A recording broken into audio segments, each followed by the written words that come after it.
दिल्ली ने आईपीएल 2024 में रोर तो नहीं मचाया था, लेकिन आईपीएल 2025 के ऑक्शन में कुछ ऐसी बायस करी, कुछ ऐसे बैकअप्स लाए जिसकी वजह से वो आईपीएल 2025 में वन ऑफ द फेवरेट्स हैं टॉप 4 में जाने के लिए। जी हाँ, चाहे वो गेंदबाजी में मिचेल स्टार्क को खरीदना हो, चाहे वो रिटेन करना हो ट्रिस्टन स्टब्स को और अभिषेक पॉरेल जैसे खिलाड़ियों को, चाहे वो केएल राहुल का इंक्लूजन हो या फिर हो अक्षर पटेल को कप्तानी देना।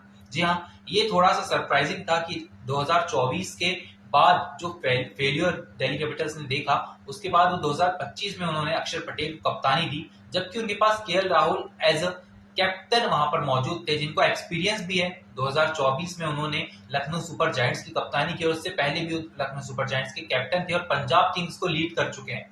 तो जो एक्सपीरियंस उनके पास कप्तानी का था, उनके बावजूद भी अक्षर पटेल को कप्तानी देना एक स्मार्ट मूव है या फिर फुलिश मूव है, ये आईपीएल 2025 के सीजन के एंड में ही पता चलेगा। लेकिन इस सीजन की स्टार्ट से पहले बात कर लेते हैं क्या है इनका स्क्वाड और क्या होगी इनकी strongest playing 11 of the IPL 2025। बल्लेबाजी की बात करें तो शुरुआत होती है केएल राहुल और जैक फ्रेसन-मर्क्स से। उसके बाद इन्होंने यहाँ पर करुण नायर और फाफ डु प्लेसिस को इंक्लूड किया है। जी हाँ, करुण नायर का जिस तरीके से इंट्रो दिखाया था, लगता है कि प्लेइंग 11 में शुरुआती मुकाबलों में अगर करुण नायर अच्छा प्रदर्शन करते हैं then he will be the permanent player at number 4 for Delhi Capitals. लेकिन वहां पर हमारे पास बैकअप्स भी हैं। यहाँ पर अभिषेक पॉरेल है और ट्रिस्टन स्टब्स है, जो कि 4 नंबर पर बहुत अच्छा प्रदर्शन करके आ रहे हैं दिल्ली कैपिटल्स के लिए आईपीएल 2024 में। ट्रिस्टन स्टब्स और जैक फ्रेसन-मर्क्स ही कुछ ऐसे खिलाड़ियों में से थे जिन्होंने दिल्ली कैपिटल्स के लिए अच्छा प्रदर्शन किया था। अगर बात करें यहाँ पर कप्तान अक्षर पटेल हैं, ऑलराउंडर्स में समीर रिजवी का इंक्लूजन है। जब चेन्नई सुपर किंग्स में थे तो बहुत बातें हो रही थी, लेकिन उतने मौके मिले नहीं, चांसेस मिले नहीं, जिसकी वजह से समीर रिजवी प्रदर्शन नहीं कर पाए। एज एन इम्पैक्ट सब भी खेल सकते हैं दिल्ली के लिए। यहाँ पर Ashutosh Sharma is also a player who played very well along with Shashank Singh. लेकिन अगर मैं बात करूं यहाँ पर आशुतोष शर्मा और शशांक सिंह के कॉम्बो की पंजाब किंग्स को बहुत सपोर्ट किया था और कुछ मैचेस जिताए थे।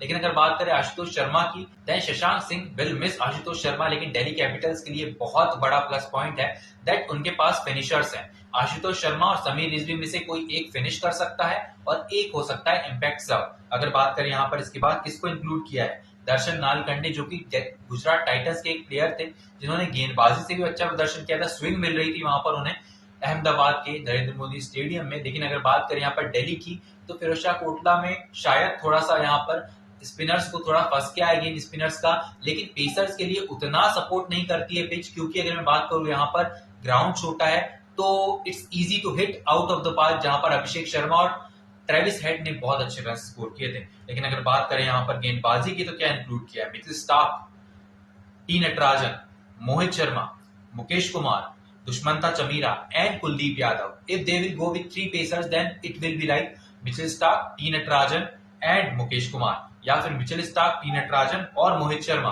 लेकिन अगर बात करें यहाँ पर कुलदीप यादव की, वो 14 के 14 मुकाबले खेलेंगे शुरुआती। लेकिन अगर प्लेऑफ में क्वालिफाई करना है दिल्ली कैपिटल्स को, तो एक सेटेड 11 के साथ उतरना होगा, जो कि अक्षर पटेल के ऊपर पूरा पूरा दारोमदार रहेगा।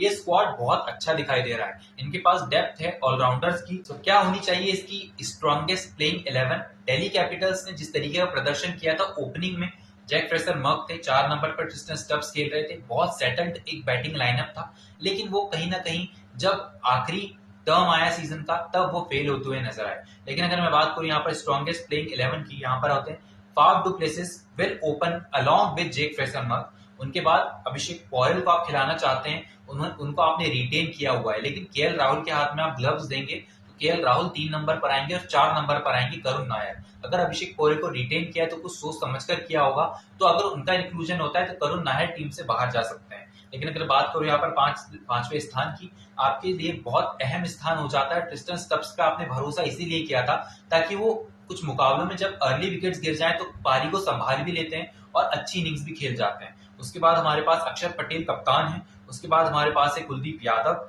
आशुतोष शर्मा और मिचेल स्टार्क। लेकिन अगर बात करें आशुतोष शर्मा की, वो इन एंड आउट नजर आएंगे, क्योंकि समीर रिजवी अगर हैं और अभिषेक पॉरेल हैं, करुण नायर हैं आपके पास, तो आप स्विच करते रहेंगे। कभी कभी आप दर्शन नालकंडे को भी खेलते हुए देख सकते हैं। इसके बाद मिचेल स्टार्क हैं, मुकेश कुमार हैं और टी नटराजन है। लेकिन अगर मैं बात करूं यहाँ पर जिस तरीके से प्रदर्शन रहा है, मिचेल स्टार्क का पिछले सीजन में Mitchell Starc is a important player for Delhi Capitals. लेकिन अगर बात करें मुकेश कुमार की और उसके बाद अगर मैं बात करूं मोहित शर्मा की, Mohit Sharma will lead from back foot. अगर मैं बात करूं यहाँ पर मुकेश कुमार की, उनको फ्रंट दिया जाएगा, सबसे पहले तो उन्हें इंक्लूड किया जाएगा प्लेइंग 11 में, और अगर वो अच्छा प्रदर्शन नहीं करते हैं तब मोहित शर्मा का इंक्लूजन होगा।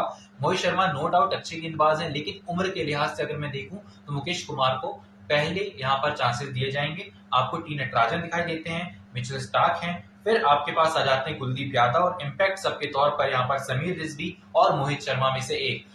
मैं क्यों बात कर रहा था मोहित शर्मा की बैकफुट से लीड करने की, क्योंकि आपके पास अगर गेंदबाजी से इम्पैक्ट सब लाना है तो आपको मोहित शर्मा का इंक्लूजन चाहिए, या फिर आप स्विच कर सकते हैं बिटवीन मोहित शर्मा एंड मुकेश कुमार। लेकिन टी नटराजन और मिचेल स्टार्क को आपको परमानेंटली 14 के 14 मुकाबलों के लिए खिलाना होगा।